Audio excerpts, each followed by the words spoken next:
wassalatu wassalamu ala Rasulillah Muhammad ibn Abdillah wa hawla wa la quwwata illa billah wa ba'du.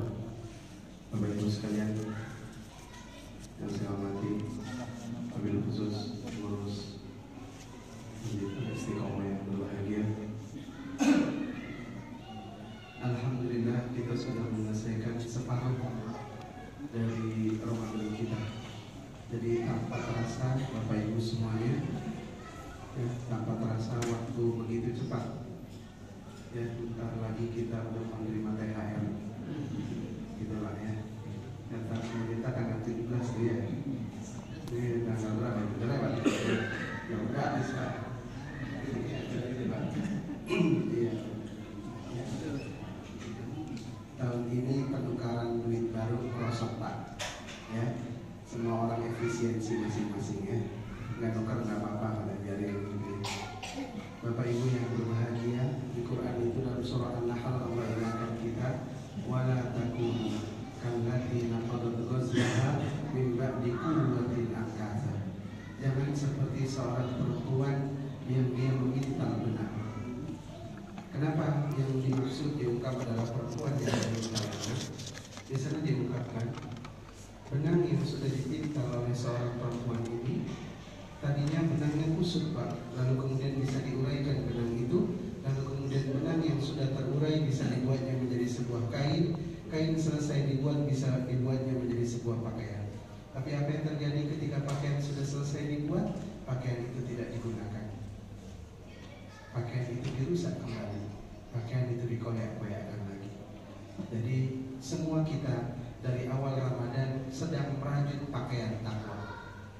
Sedikit demi sedikit kita tambah sabar kita, sedikit demi sedikit kita tambah dengan sedekah kita, amal-amal sunnah. Lalu kemudian, nah kita sudah sampai di 15 ini. Jangan sampai separuh Ramadan yang sudah kita lewati itu kita rusak 15 ke depan. Maka Bapak Ibu sekalian, 15 hari ini ya, saya sudah 5 kali ke Bandara Internasional Soekarno-Hatta. Ya, jadi saya udah 5 kali ke bandara itu. Seingat saya itu tadi terakhir itu udah 5 kali. Jadi 5-5-nya saya datang ke sana, jamaah umroh berangkat ke tanah suci itu penuh di bandara Bapak Ibu. Jadi ternyata semakin akhir Ramadan, Masjidil Haram dan Masjid Nabawi semakin penuh. Pertanyaannya, apa kabar dengan kita? Ya, alhamdulillah hari ini ya Allah, Istiqomah ini masih penuh nih alhamdulillah. Kemarin saya di Geraha Raya sisa 2 soft. Sisa 2 soft Bapak Ibu, ya Allah. Ya, sisa 2 soft. Saya memang tali yang keliling saya Bapak Ibu selama sebulan Ramadan. Tapi ya inilah fenomenanya. Ya, mampukah kita menjadi finalis Ramadan? Makanya Rasulullah itu menyampaikan rugi, sungguh sangat rugi orang yang sudah selesai bulan Ramadannya tapi tidak ada sedikit pun perubahan dalam dirinya. Nah ini pegangannya untuk kita semuanya. Ya, 15 yang sudah kita lewati, apa yang membuat kita berubah? Oh ternyata belum. Ternyata 15 hari, 1 sampai 15 hari ini belum ada perubahan Pak Ustaz. Kita masih aja egois, kita masih aja ngomel-ngomel, kita masih aja keras hati kita. Maka sisa 15 terakhir kita manfaatkan agar kita pantas disebut orang yang berhasil ketika Ramadan. Bukankah yang puasa itu diungkap dalam Quran tidak hanya kita, tapi juga orang-orang sebelum kita. Kutiba alaikumusiyam kama kutiba alal ladzina min qablikum. Orang-orang zaman dahulu juga puasa, nggak cuma kita. Kalau kita dikenakan puasa sebagaimana puasanya Nabi Allah Daud alaihissalam, berat Pak. Hari ini puasa, besok enggak puasa lagi, besok enggak, berat. Cukup lumayan untuk mendukung program efisiensi. Gitu, lumayan gitu ya. Lapar-lapar dikit lah kira-kira gitu ya. Gitu. Apakah hanya manusia yang berpuasa? Tidak. Coba lihat bagaimana puasanya induk ayam.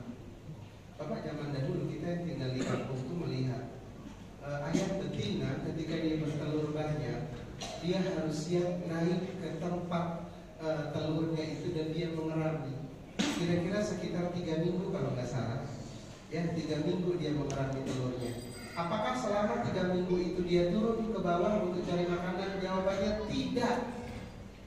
Jawabannya tidak. Dan adakah orang-orang pemilik ayam itu yang nyiapin makan di sampingnya? Jawabannya juga tidak. Kapan induk ayam itu benar-benar turun dari kandangnya itu? Ketika wajahnya betul-betul pucat. Coba lihat. Saya mengamati, ya, karena saya udah terbiasa ngurusin ayam di rumah. Jadi kalau udah pucat banget baru dia turun. Turun ke bawah ngapain? Dia nyari makanan sebentar, Pak. Sebentar. Setelah dia agak kenyang dikit, dia naik lagi, dia keremin lagi telurnya. Sampai kemudian dia berhasil menetaskan telur-telurnya. Itu perjuangan ayam luar biasa. Coba. Sampai dia benar-benar pucat. Hari ini dunia ini nggak begitu, Pak. Hari ini kata anak muda ada istilah mokel, Pak. Anak muda yang tahu, Pak, anak muda. Kita yang tua-tua nggak ngerti deh. Ya, yang muda-muda ngerti. Ya. Mokel itu makan siang, Pak, di bulan Ramadan. Gitu.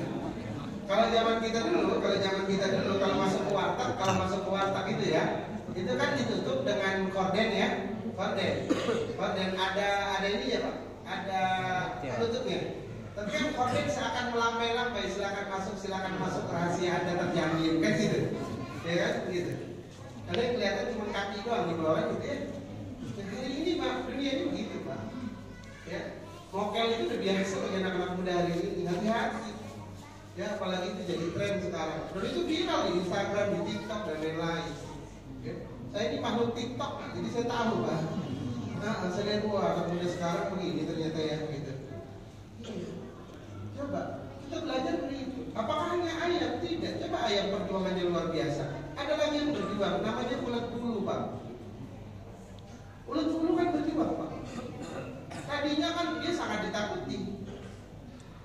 Sejahat-jahatnya atau senakal-nakalnya anak kita nakal dikasih ulet bulu kabur, Pak, nggak berani. Tapi lihat, ulet bulu itu ketika dia masuk dalam kepompong, ya, lalu kemudian dia berpuasa di sana di dalam, sehingga ketika dia keluar dari kepompong menjadi kupu-kupu.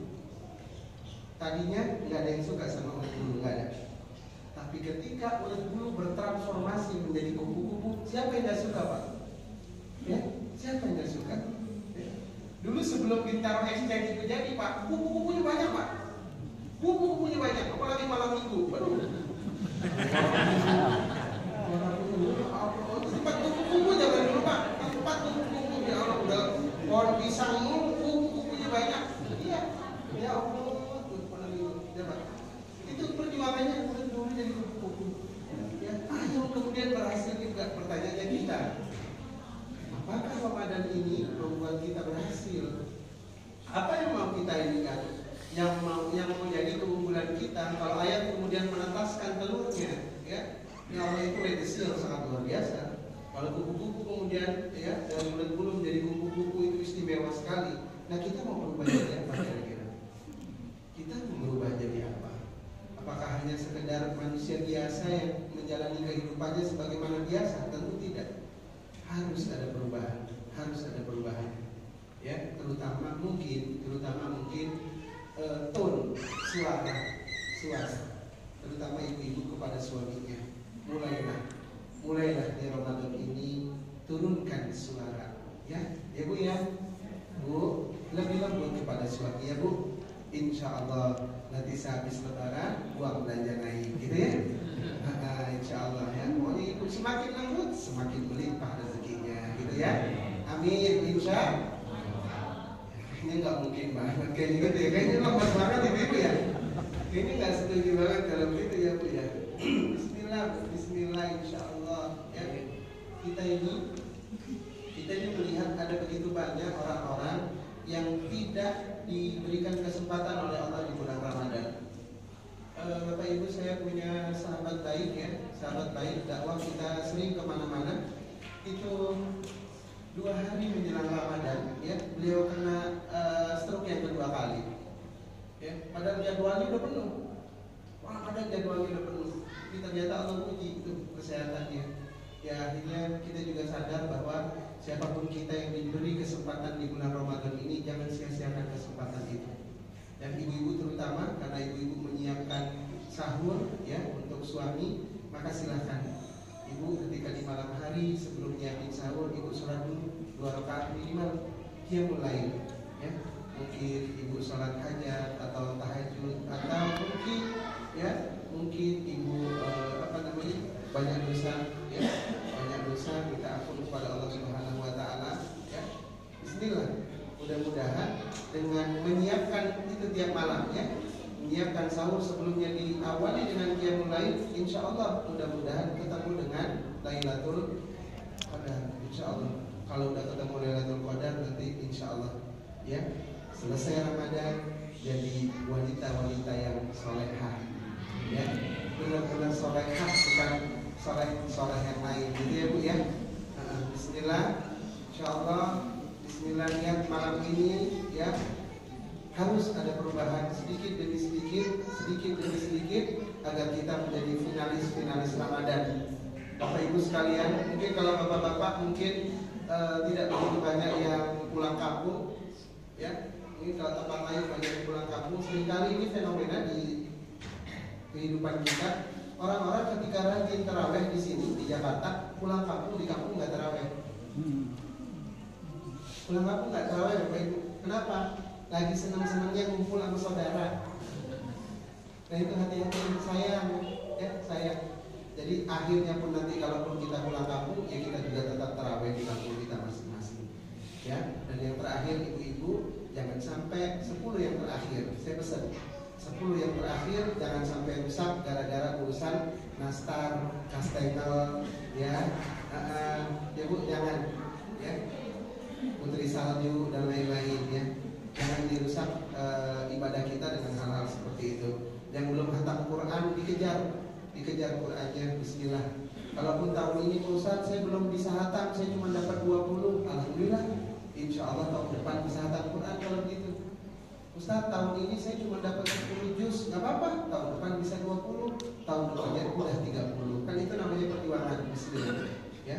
Ustaz saya nggak khatam tapi saya nggak dengerin doang, alhamdulillah dapat pahala dengerin. Itu ya, bismillah.